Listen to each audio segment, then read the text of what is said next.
واصبروا وصابروا ورابطوا واتقوا الله لعلكم تفلحون صدق اللہ العظیم۔ ترجمہ: اے ایمان والو، خود صبر کرو اور مقابلے میں صبر کرو اور مقابلے کے لیے مستعد رہو اور اللہ تعالیٰ سے ڈرتے رہو تاکہ تم پورے کامیاب ہو۔ تفسیر و تشریح۔ آج سورہ آل عمران کی آیت نمبر 200 اور آخری تلاوت کی گئی۔ یہ سورہ آل عمران کی آخری آیت ہے اور اس میں مسلمانوں کو ایک نہایت جامع اور مانع نصیحت فرمائی جاتی ہے کہ جو تمام سورت کا خلاصہ اور لب لباب ہے۔ گویا مسلمانوں کو دنیا و آخرت کی فلاح و کامیابی کا نسخہ بتلایا گیا۔ چنانچہ آیت میں ایمان والوں کو براہ راست خطاب کر کے ارشاد ہوتا ہے: اے ایمان والو، جب تم کو کوئی تکلیف پہنچے، خواہ کافروں سے ہو یا کسی اور طرف سے، تو تم اس پر صبر کرو، اور جب کفار سے مقابلہ ہو تو مقابلے میں مضبوط رہو اور ظاہری و باطنی دشمن کے مقابلے کے لیے تیار رہو، یعنی ہر وقت آمادہ رہو اور ہر حال میں اللہ تعالیٰ سے ڈرتے رہو کہ حدود شرعیہ سے نہ نکلو تاکہ تم پورے کامیاب ہو جاؤ۔ یہاں اس آیت میں مسلمانوں کو حق تعالیٰ جل شانہ نے 4 باتوں کا حکم فرمایا۔ ایک، اصبروا، دوسرے صابروا، تیسرے رابطوا، اور چوتھے واتقوا اللہ۔ اب ان میں سے ہر ایک کی تشریح ملاحظہ ہو۔ پہلی بات اصبروا فرمائی، یعنی صبر کرو۔ صبر کے لفظی معنی روکنے اور باندھنے کے ہیں، اور شریعت کی اصطلاح میں نفس کو خلاف طبع چیزوں پر جمائے رکھنے کو صبر کہا جاتا ہے، جس کی 3 قسمیں ہیں۔ ایک صبر علی الطاعات ہے، یعنی جن کاموں کا اللہ تعالیٰ نے اور اس کے رسول صلی اللہ علیہ وسلم نے حکم دیا ہے ان کی پابندی اور بجاوری میں جو کچھ مشقتیں پیش آئیں ان کو برداشت کرنا اور اپنے نفس کو طاعات پر جمائے رکھنا، مثلا روزے میں بھوک پیاس، جہاد میں گرمی میں چلنا اور دشمنوں سے لڑنا، تبلیغ احکام میں واعظ و نصیحت کی مشقت اٹھانا وغیرہ وغیرہ۔ دوسرے صبر عن المعاصی، یعنی جن چیزوں سے اللہ تعالیٰ اور اس کے رسول صلی اللہ علیہ وسلم نے منع فرمایا ہے ان سے نفس کو روکنا، اگرچہ وہ نفس کے لیے کتنی ہی مرغوب اور لذیذ ہو۔ گویا تمام منہیات شرعیہ سے بچنا اور اس میں جو مشقت پیش آئے اس کو برداشت کرنا، ان پر صبر کرنا۔ تیسرے صبر علی المصائب، یعنی مصیبتوں اور تکلیفوں، مثلا مرض، خوف، تنگ دستی، قحط، موت وغیرہ پر صبر کرنا، حد سے زائد پریشان نہ ہونا، اور سب تکلیف و راحت کو اللہ جل شانہ کی طرف سے سمجھ کر نفس کو بے قابو نہ ہونے دینا۔ یہ صبر کی تفصیل ہوئی جو مسلمانوں پر ہر وقت، ہر حال، ہر جگہ لازم ہے، اور قرآن و حدیث میں جو صبر کی فضیلت آئی ہے وہ انہی 3 اقسام کو شامل ہے۔ اللہ تعالیٰ اپنے فضل سے ہم سب کو بھی صبر کی دولت عطا فرمائے اور اپنے صابر بندوں میں ہم سب کو شامل فرمائے، آمین۔ دوسرا حکم صابروا فرمایا، یعنی دشمن کے مقابلے میں ثابت قدم رہنا۔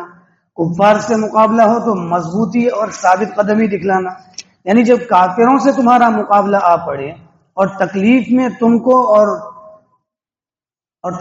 تم اور وہ مشترک ہوں تو ان کے مقابلے میں مضبوطی دکھلاؤ اور تمہارا صبر کافروں کے صبر پر غالب رہنا چاہیے۔ تیسرا حکم رابطو فرمایا، یہ ربط سے ہے۔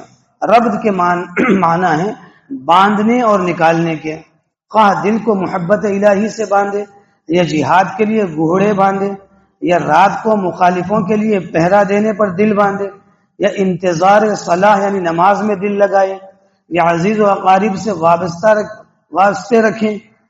اس لفظ میں ان سب معنوں کی گنجائش ہے، اس لیے مفسرین نے ان میں سے ہر ایک معنی اختیار کیا ہے، لیکن اصطلاح قرآن و حدیث میں یہ لفظ اکثر 2 معنی کے لیے استعمال کیا گیا۔ اول، اسلامی سرحدوں کی حفاظت، جس کے لیے جنگی گھوڑے اور جنگی سامان کے ساتھ مسلح رہنا لازمی ہے تاکہ دشمن اسلام اسلامی سرحد کی طرف رخ کرنے کی جرات نہ کرے، چونکہ نزول قرآن کے وقت جنگ، نیزہ، تیر، تیر تلوار گھوڑوں سے ہوئی ہوتی تھی، اس لیے اس وقت کے جنگی سامان یہی تھے۔ اسی حکم میں اس وقت کے جنگی سامان ہیں۔ دوسرے، نماز جماعت کی ایسی پابندی کہ ایک نماز کے بعد ہی سے دوسری نماز کے انتظار میں رہے۔ یہ دونوں چیزیں اسلام میں بڑی عبادت کا درجہ رکھتی ہیں۔ رباط یعنی اسلامی سرحد کی حفاظت کا انتظام، یہ نماز جماعت کی پابندی اور ایک نماز کے بعد دوسری نماز کا انتظار، دونوں کو احادیث میں رباط فی سبیل اللہ فرمایا اور دونوں کے بڑے فضائل ارشاد فرمائے گئے۔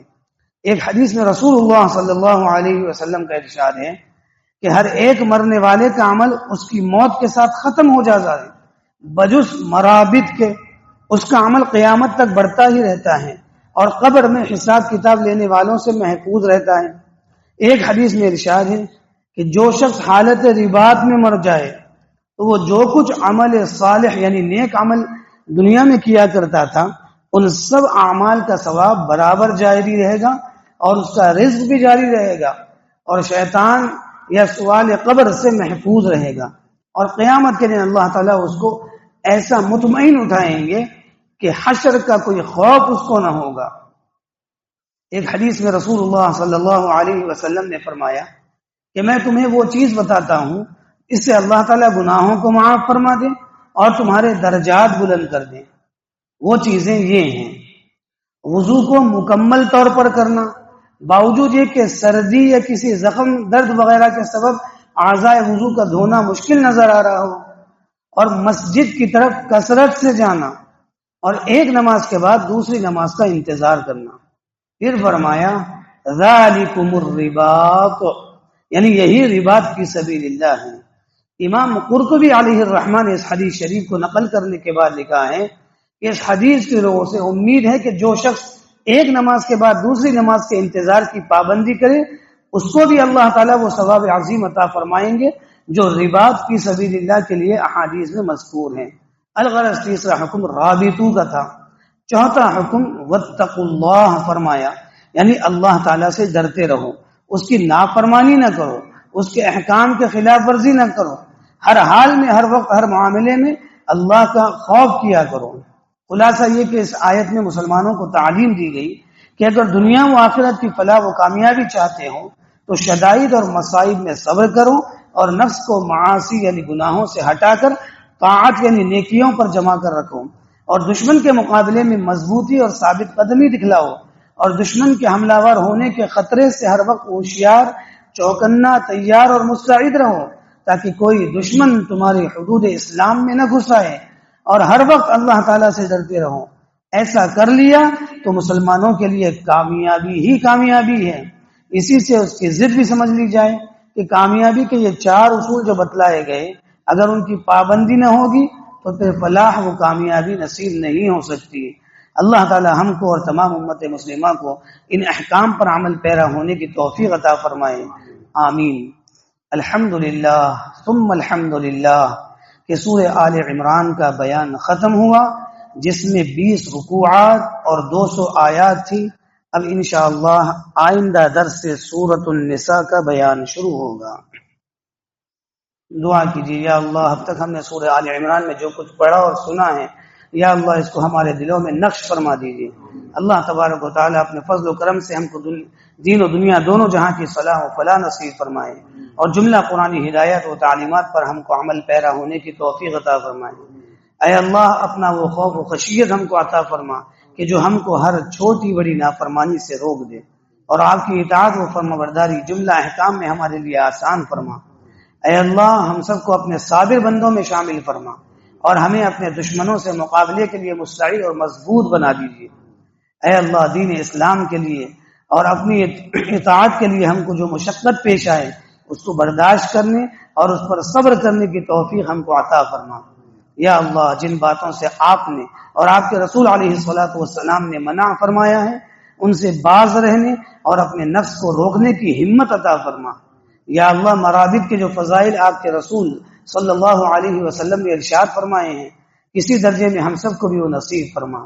یا اللہ آپ نے اور آپ کے حبیب علیہ الصلوۃ والسلام نے تو ہماری صلاح و فلاح اور ہر طرح کی کامیابی اور کامرانی کے لیے ہدایات عطا فرما دی۔ یا اللہ ہم کو ان ہدایات کا اتباع نصیب فرما اور ہم سے اس معاملے میں جو اب تک غلطیاں ہوئی ہیں ان کے تدارک کی توفیق کاملہ عطا فرما. آمین. وآخر دعوانا الحمد للہ رب العالمین. سبحان اللہ وبحمدہ سبحانک اللہم وبحمدک نشہد ان لا الہ الا انت نستغفرک ونتوب الیک.